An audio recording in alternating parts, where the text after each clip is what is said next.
Hello viewers, কেমন আছেন সবাই? আশা করি সবাই ভালো আছেন।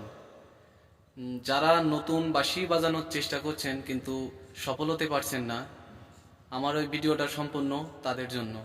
আশা করি সকলে মনোযোগ সহকারে দেখবেন। তো আমার হাতে একটা বাঁশি দেখতে পাচ্ছেন। আপনারা সকলেই জানেন বাঁশিতে মোট সাতটি ছিদ্র থাকে। এই ছিদ্রের মাধ্যমে মুখ দিয়ে বাতাস প্রবেশ করাতে হয় বাঁশির ভিতরে, আর বাকি যে ছয়টি ছিদ্র, এই ছয়টি ছিদ্রের সাহায্যে গান বাজানোর চেষ্টা করতে হয়। তো বাঁশি বাজাইতে গেলে আগে বাঁশি কিভাবে ধরতে হয় সেটা জানতে হবে। সঠিকভাবে যদি বাঁশি না ধরা যায় তাহলে বাজানো যায় না। তো চলুন দেখে নেওয়া যাক কিভাবে বাঁশি ধরতে হয়। হাতের এই তিনটা আঙ্গুল দিয়ে বাঁশির এই তিনটা ছিদ্র, আর এই তিনটা আঙ্গুল দিয়ে বাঁশির এই তিনটা ছিদ্র ধরতে হয়, আর এই ছিদ্র দিয়ে মুখ দিয়ে বাতাস প্রবেশ করাতে হয় বাঁশির ভিতরে।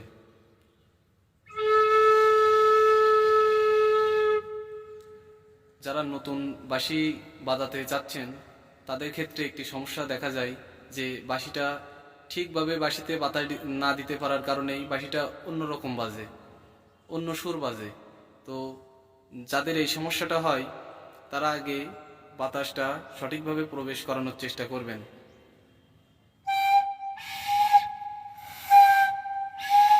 যেখানে আপনার সুবিধা হয় বাঁশিটা ঠিক এভাবে ঘুরিয়ে ঠিক সেইভাবে নেবেন, যেখান থেকে ফু দিলে আপনার ফুটা ক্লিয়ার হয়। তো দেখুন আমার কিভাবে ক্লিয়ার হয়।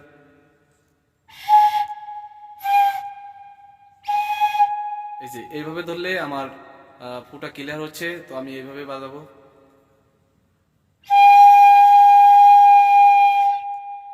আরেকটা কথা মনে রাখতে হবে যে বাঁশি বাজানো শিখতে গেলে অবশ্যই সারেগামা শিখতে হবে, তা নাহলে বাঁশি বাজানো যাবে না।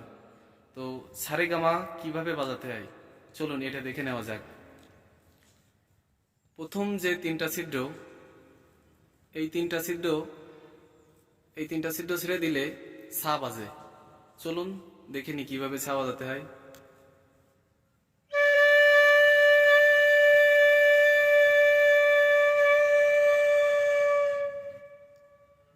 আচ্ছা, সা বাজালাম।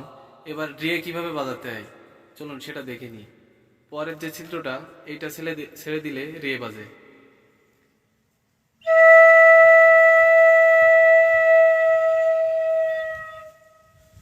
পরেরটা ছেড়ে দিলে গা।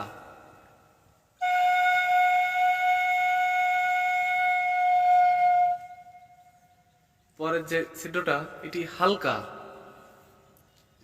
হালকা হালকা ছেড়ে দিলে মা বাজে। তো হালকা ছেড়ে দিয়ে বাজে দেখি কেমন লাগে শুনতে।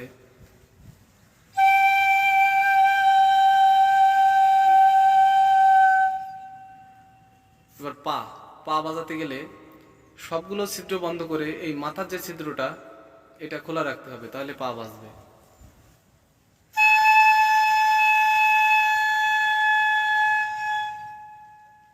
এবার আসি ধা।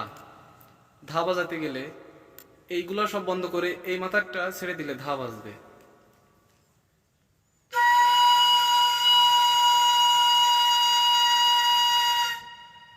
এবার নি নি বাজাতে গেলে এই ছিদ্রটা ছেড়ে দিলে নি বাজবে।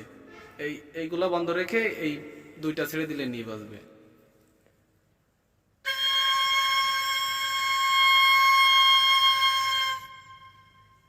আবার এটা ছেড়ে দিলে সা।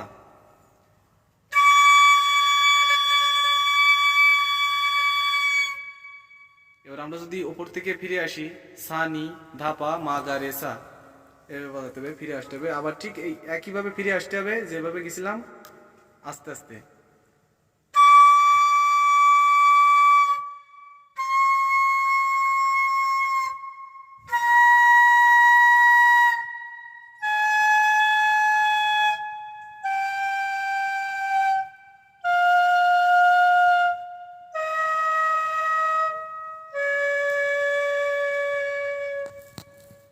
যারা নতুন বাঁশি বাজাতে যাচ্ছেন তাদের একটা সমস্যা হয়ে থাকে যে একটা ছিদ্র তুলতে গেলে মানে একটা আঙ্গুল তুলতে গেলে সাথে আরো 2টা আঙ্গুল উঠে যায়।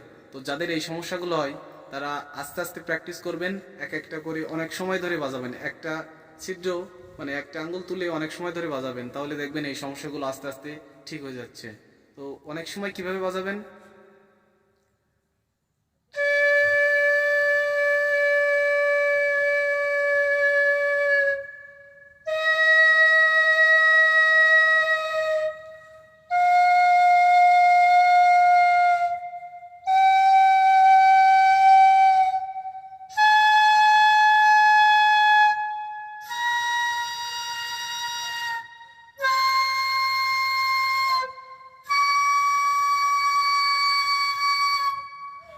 যখন দেখবেন যে আপনারা আস্তে আস্তে আগের থেকে অনেক সফলতা অর্জন করেছেন বা আগের থেকে ভালো পারতেছেন, তখন একটু দ্রুত বাজানোর চেষ্টা করবেন।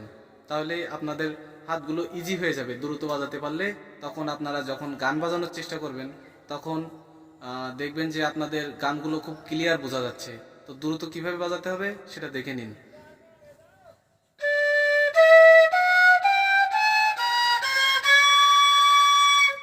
আবার আমরা উপর থেকে নিচের দিকে ফিরে আসবো।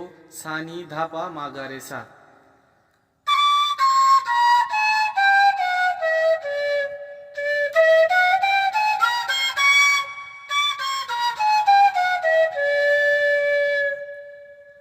আশা করি সবাই বুঝতে পেরেছেন।